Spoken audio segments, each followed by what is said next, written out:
Welcome back to the Ghosted Podcast. I hope you survived last week's episode. It was a doozy. I know we did things a little differently for Halloween. We talked about actual paranormal activity. And if you watched the video version, which if you didn't, you should, because I was freaking myself out. I'm like looking around, getting all scared. So Rachel, don't worry. We won't scare you today. I don't believe you. We'll see. We'll see about that.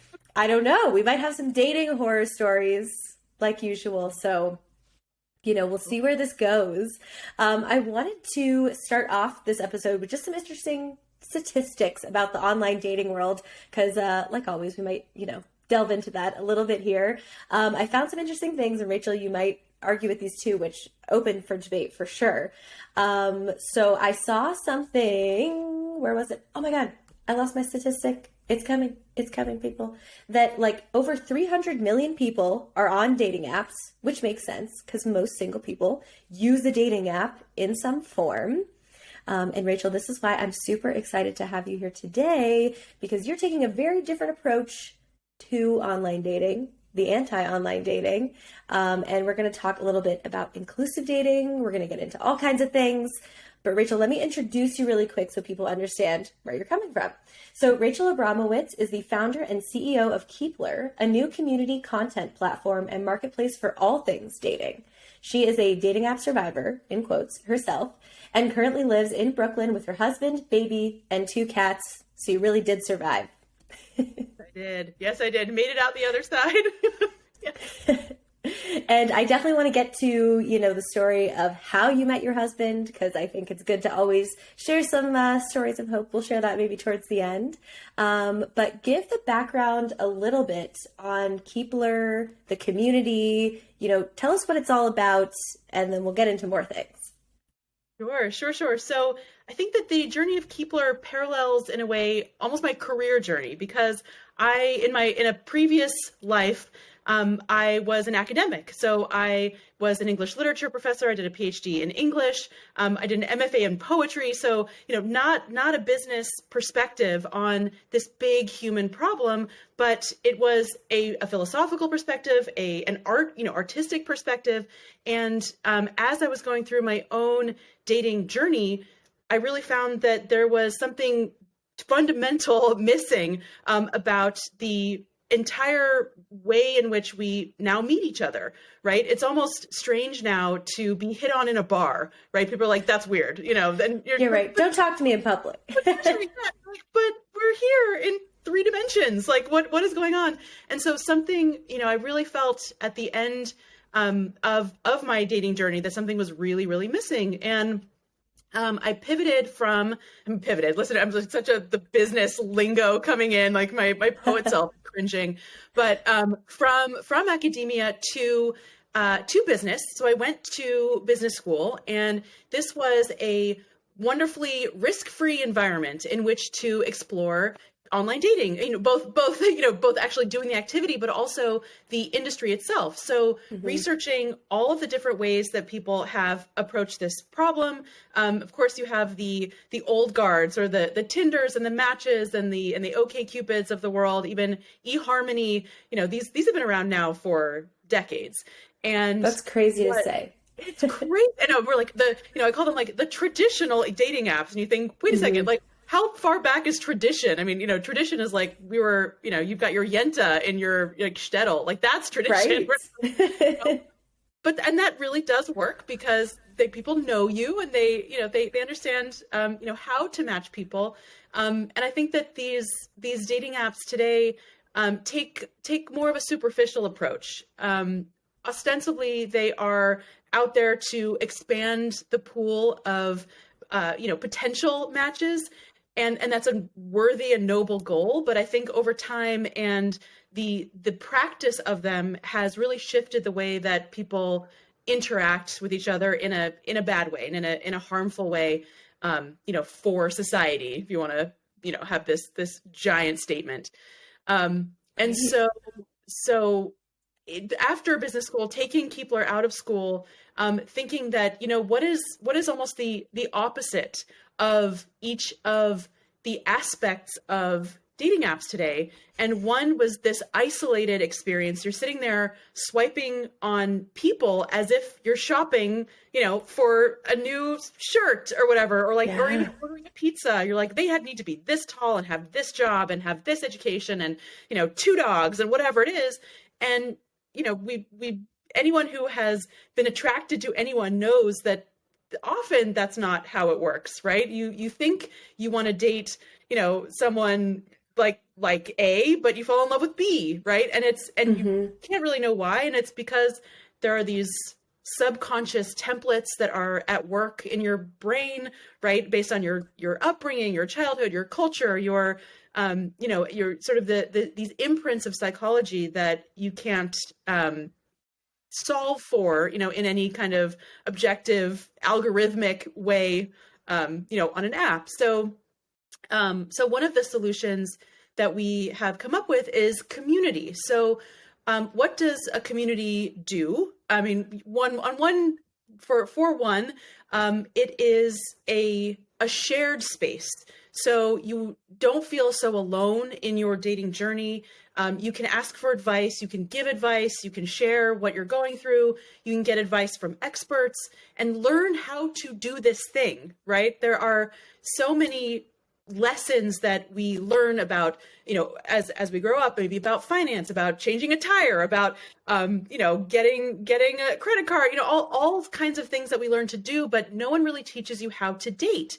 And that is, I would say, one of the most important skills to have. It's about interpersonal relationships. It's about knowing yourself. It's about emotional regulation. It's about learning how to be decent to another human being who you may not have any emotional stake in, but you still need to, uphold your part of the personal bargain with that you've entered into sort of a subtle contract with when you start to speak to that I'm going to act decently, you're going to act decently and treat each other like human beings. And a lot of people today don't uphold that. And it's really sad. Yeah. So community, this is a very long-winded answer, but community is... Hey, keep it coming. I'll just keep going. One way to retain those social checks and balances in a way, right? You would not say something to a person in a crowded room, like at a party, that you would maybe, say to someone on a dating app. Like you take some of these things that people say to each other and you're like, would you say that out loud at a party or at like a networking event? Like, of course you wouldn't. My God, they can be horrible. And so, that kind of, to have the buffers of a community is something, that is missing, I think, on these dating apps. And so, that's one aspect of Keepler, and there are others, but, it's really a place to, give and get advice, support, guidance, and to watch how someone behaves over time. So you can see how someone responds, do they really take, feedback to heart? Are they, what are they offering? And you can make a better judgment about their character, seeing how they interact with others. So I'll stop there for now, but that is a very, very long-winded answer about how Keepler came about and, how it sprung out of both the academic and the personal and this, the fun part of trying to solve a big, abstract, nebulous problem.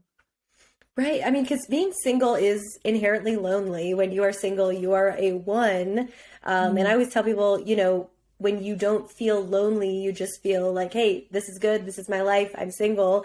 That's when you're actually going to attract great people into your life.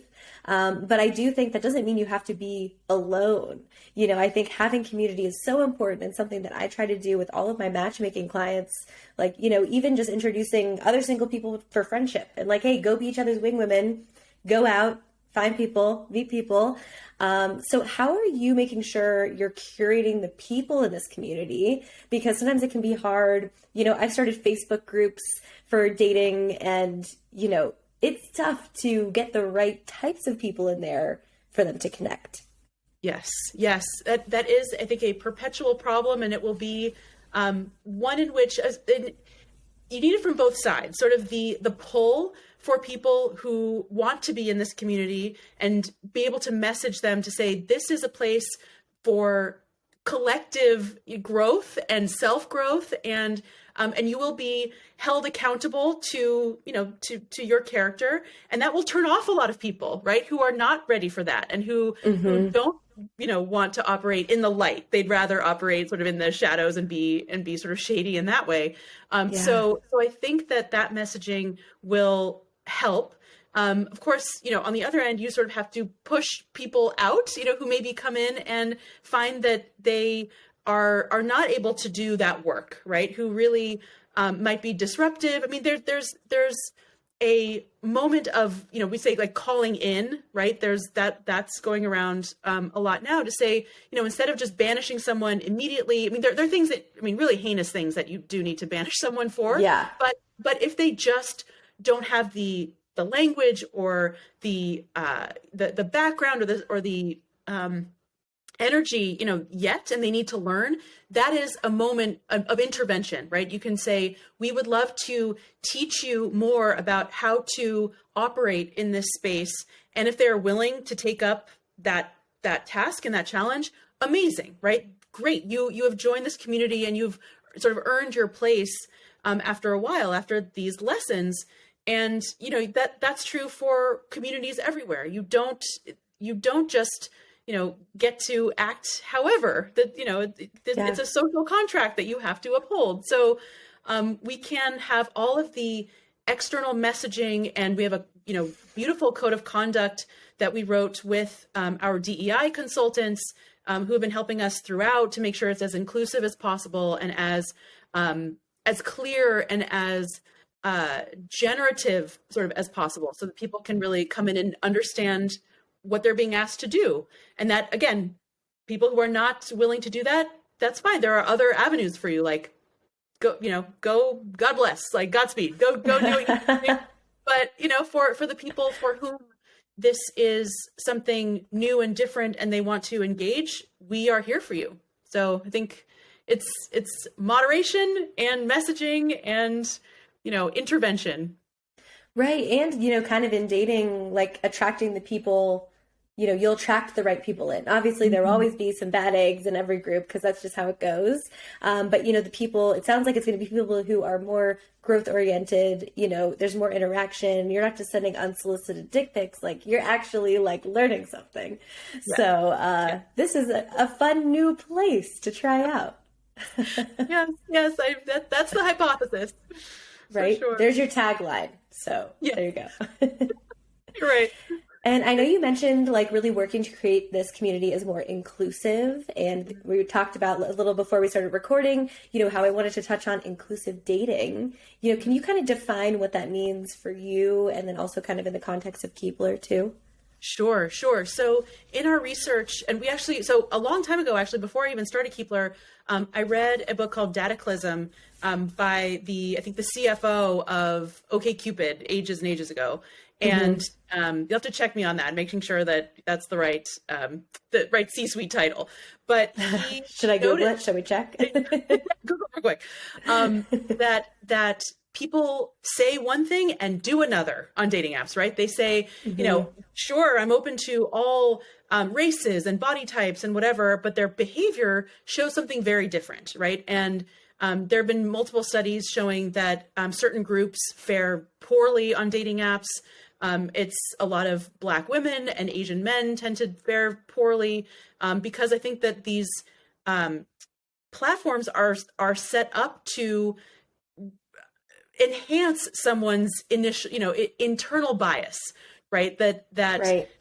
They, however the algorithm works and however the curve that is created in terms of who is being served up to whom as a match, it really starts to work against certain groups, and it's incredibly frustrating, and it really limits everyone, right? I mean, the love of your life might be someone you had no idea that this was going to be the person, and they'll never be shown to you because somehow this algorithm has decided for you that this is what you're into, not this.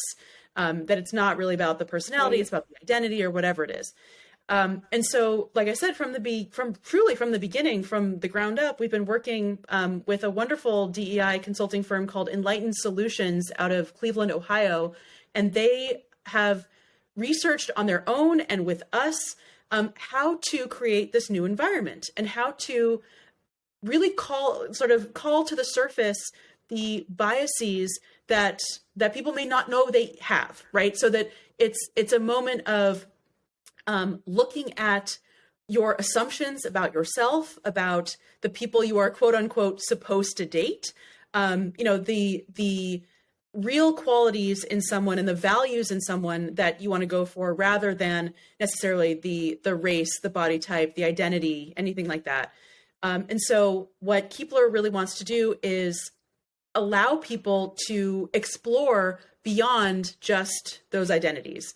And it's a work in progress, and it is a work, it's a collaborative work with users, right? To say, what are you thinking, seeing, observing, feeling in this dating space, and how can we make this more equitable for you?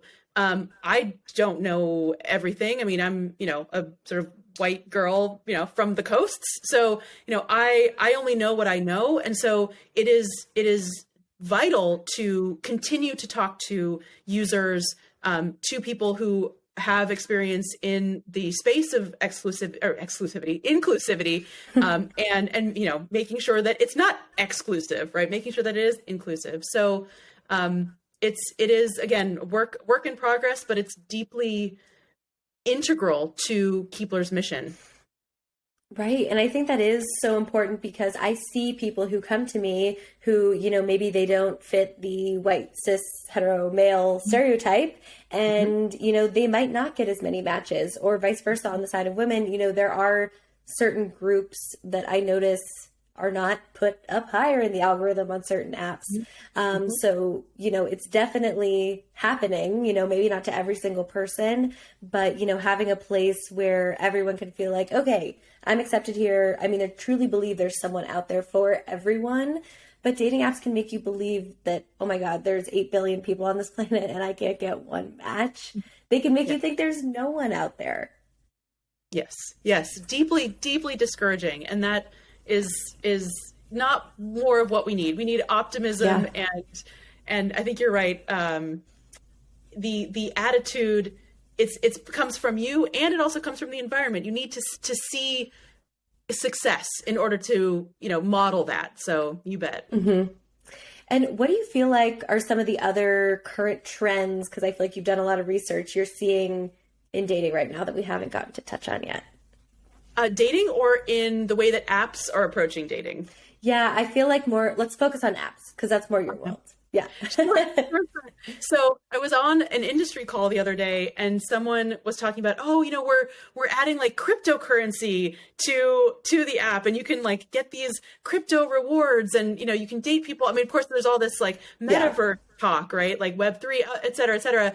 And you're thinking, wow, that maybe, okay, like maybe I don't know, and I'm not seeing around that corner, but intuitively it feels like another step away from the deeply fundamental need to connect with a human being. Like, crypto can be interesting and for some, really fun, and but I'm not 100% sure it belongs on a dating app, right? Like, and it's just, I think it feels like I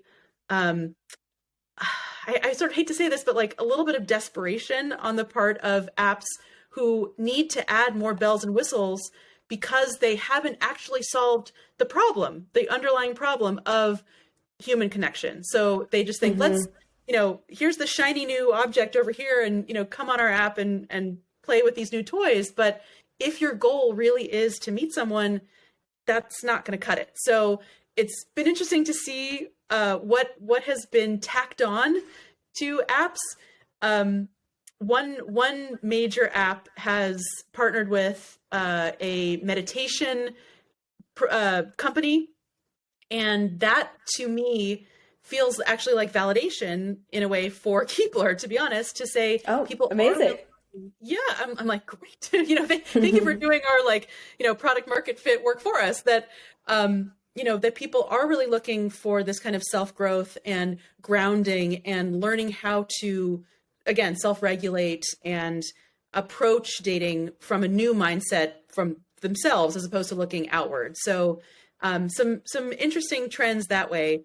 But I think we were talking about it's weird to go out to a bar. Maybe post-COVID, that will come back and people will be like, you know what? Forget it. I am going out. I am going to buy someone a drink and see what happens. Maybe that kind of like, bold energy is out there again. We shall see. Right. And kind of what I see from like the non-app world is there is like pushback on people not wanting to meet online. Obviously, my view is a little skewed because, 80% of people who come to me start with, I hate dating apps and I never want to go on them again. Help me. So, I see that a lot, but, that hasn't slowed down in the 4 years that I've been matchmaking people. Mm-hmm. So, I think there will always be obviously a need for human connection, whether online or in person.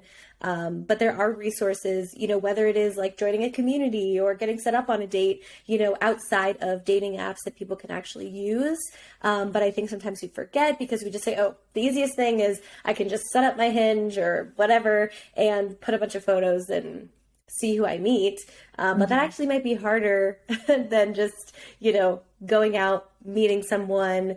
And then I wanted to throw in too, the other thing I noticed with people going out and meeting, and if you disagree with me on this, please send us a message at Ghost of the Podcast, that no one asks anyone out. So maybe someone buys you a drink, but then everyone's too afraid to be like, hey, I'd love to hang out, or can I get your number? So, it almost just then goes back to, well, the place I feel most comfortable is asking someone out on an app behind a screen.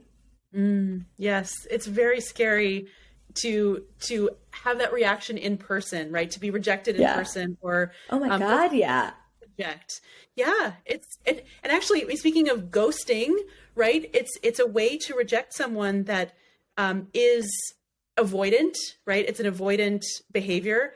And what we talk about at Keepler is actually there are different reasons for ghosting, and this is broad strokes, but between men and women, right? Often women will ghost. It's a safety issue, right? You don't feel comfortable rejecting someone to their faces because they could very well hurt you, right? We have a lot of these stories. They come up a lot. I've experienced it. People, Jekyll and Hyde, like they just flip a switch when you say no and they become a completely different person, and it's terrifying. So I very much empathize with people who do ghost for those kind of personal safety reasons.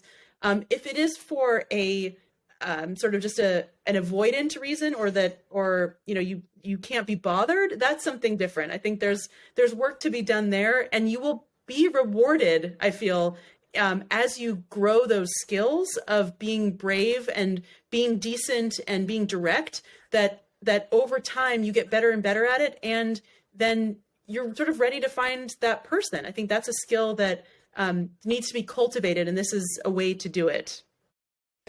So, and I wanted to ask too, like within Keepler, will there be ways for people to also connect? Because obviously I know single people are always wanting to meet other single people. So, they're learning, they're part of the community. Can they message people? Like, how will that work eventually? Yes, you bet. So our first iteration, this soft launch will be just community. So you won't be able, well, you could certainly message someone. And you will be able to join groups. You'll be able to give and receive advice and guidance from experts and consume content. The next thing we want to go out with is actually a button on your profile that you can toggle to say, I'm open to dating. So you don't actually need to be actively dating on Keepler. You can be just exploring. You can be just, maybe you just broke up with someone and you're not ready to actually meet someone, but you need that kind of support. Maybe you are, you just got into a relationship and you want, support for your relationship. So you don't actually need to be dating. If you do want to meet people, we will have this open to dating option. And once you toggle that, you'll be put through another process by which you'll be asked about your preferences, etc.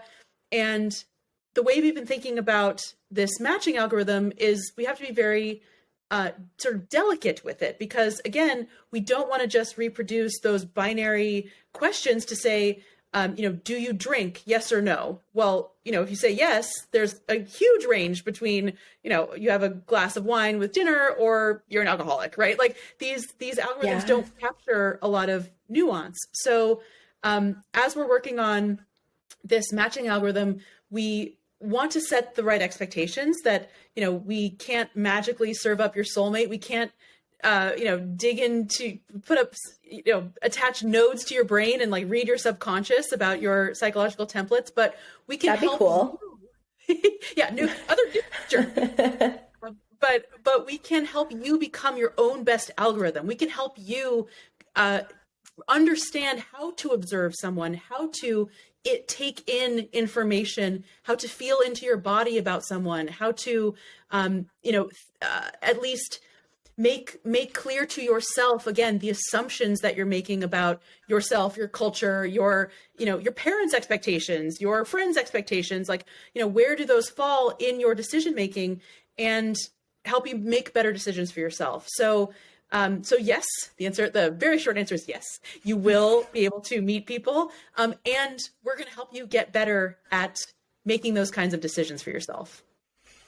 I love it, because you're right. Not enough people actually learn how to date. So you're helping support them. Okay, learn about yourself, learn about dating, and then you can actually go and interact with people when you're ready. Because so many people just try to start dating when they're not ready.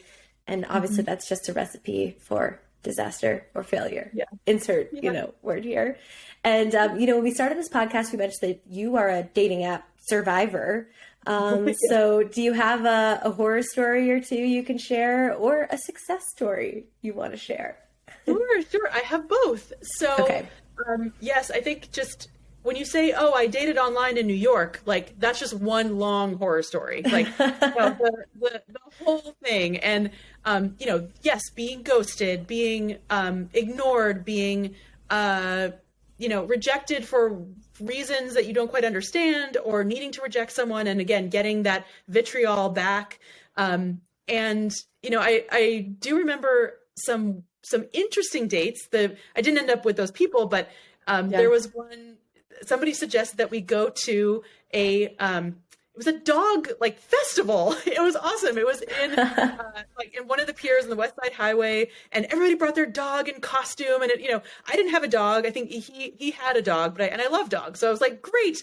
If I noticed in that moment that if I could just lower the stakes for myself, that it was less about trying to impress this person and more about like, let's just hang out with a bunch of dogs. Like, great. That you can sort of, lower the anxiety and just enjoy the day and experience something cool and quirky that you wouldn't have done.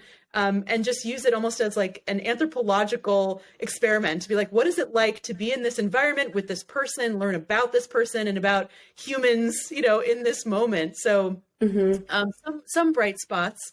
And then over pandemic, I moved from New Hampshire, where I did my my MBA, to LA. So I didn't know anyone. I moved because I was tired of the New Hampshire winters, and I started dating online very seriously, saying, all right, almost scheduling dates as if they were business meetings. I'm like, all right, you're from 6 to 7, you're from 7 to 8, like, getting people on Zoom, right? And what I did over this time using dating apps, but using them in a way just to meet people, and then to use my own system of this observation, of this decision making, and to notice how someone showed up, energetically, how they spoke to me and about other people. Did they ask questions? Did they follow up? Did they seem interested? Was I interested?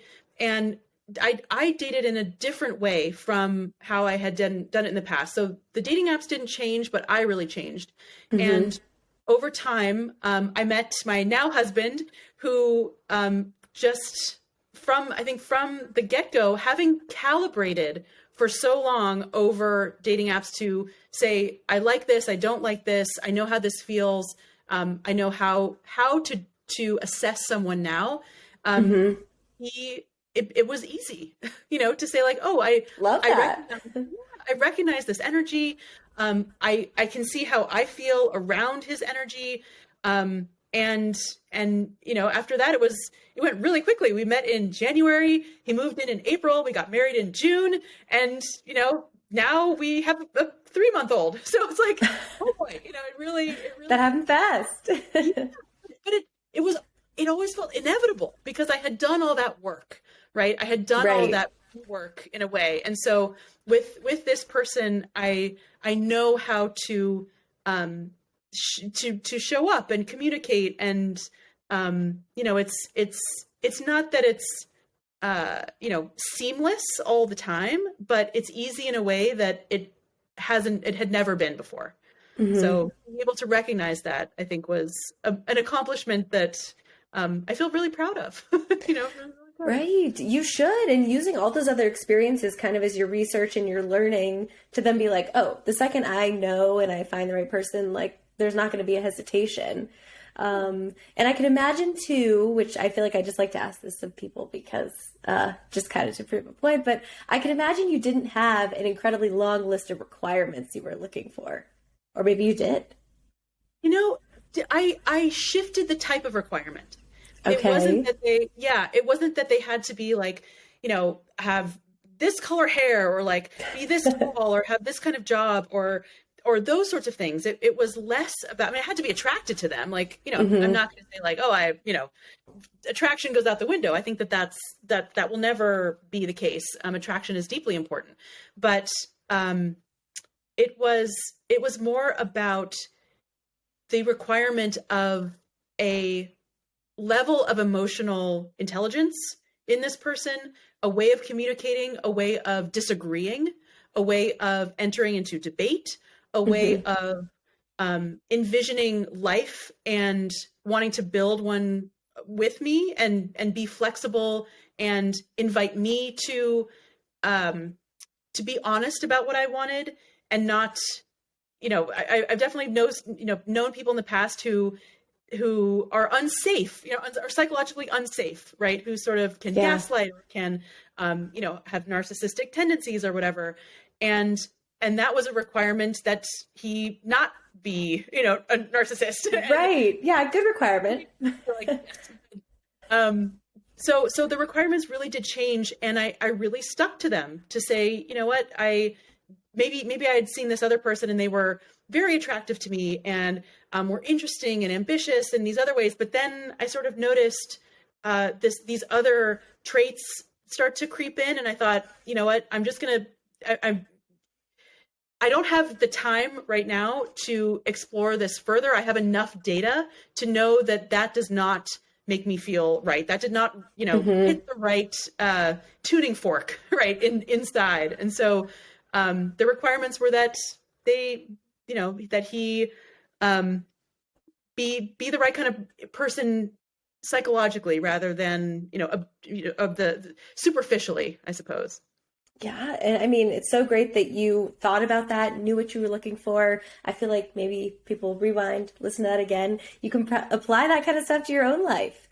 And I want to make sure that we also have an opportunity for people to connect with you, Rachel, and maybe get on the wait list for when Keepler launches. I don't know if you have an official date yet, not to put you on the spot.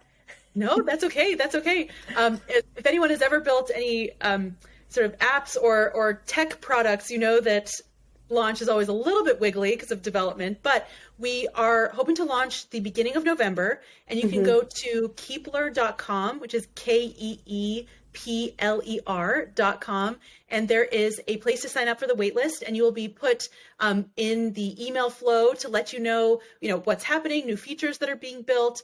We'd also love people to give us feedback. So, you can sign up eventually to be almost a tester, right? To say, I love this I would never use, this is terrible, this broke, and I love this, and I want more of this. So, really co-create with us. We want to make something that you love and that adds value to your life and helps you get better at this thing, which, I truly believe is one of the most important decisions you can make in your entire life.